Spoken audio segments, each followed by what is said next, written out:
वाशिम जिल्ह्यातील कारंजा लाड येथून उगम पावणारी बेंबळा नदी 20 ऑगस्ट रोजी पहाटेच्या वेळेत तालुक्यातील तसेच कारंजा तालुक्यातील अतिपावसामुळे रौद्ररूप धारण केले। सोबतच मोठ्या प्रमाणात नदी नाल्याला पूर आल्यामुळे नदी व नाल्या काठावरील शेत जमिनीत असलेल्या सोयाबीन, तूर, कपाशी व इतरही अन्य पिकांची शेतात पाणी शिरल्यामुळे शेतकऱ्यांचे मोठे नुकसान झाले आहे। एकीकडे बळीराजावर हुमणी अळीचा प्रकोप कमी होत नसताना लगेच पुराच्या पाण्यामुळे शेतकऱ्यांना पुन्हा एकदा आर्थिक तसेच मानसिक संकटाला तोंड द्यावे लागत आहे। नुकसानग्रस्त शेतकऱ्यांनी तहसील कार्यालय येथे नुकसानाची माहिती दिली असता तहसीलदार अश्विनी जाधव व त्यांचे सहकारी यांची टीम घेऊन झालेल्या शेतीच्या नुकसानाची तसेच पूल, रस्ते व इतरही प्राथमिक पाहणी करण्यात आली। पाहणी करतेवेळी तहसीलदार अश्विनी जाधव, एस.एस. देशमुख, एस.आर. दाभेराव,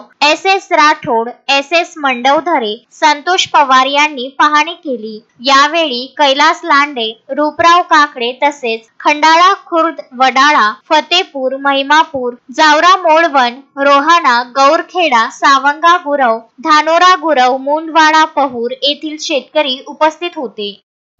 ये मेरा खेत है जिसमें पानी नज़र आ रहा है। 4-4.5 एकड़ का पानी भरा हुआ है खेत में। खेत सर्वे नंबर 52 मुंड शिरपुर।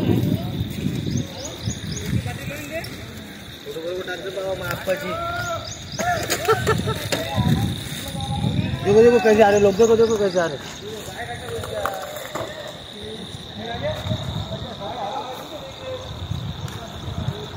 अमोल दानगे, विदर्भ न्यूज, नांदगाव, खंडेश्वर।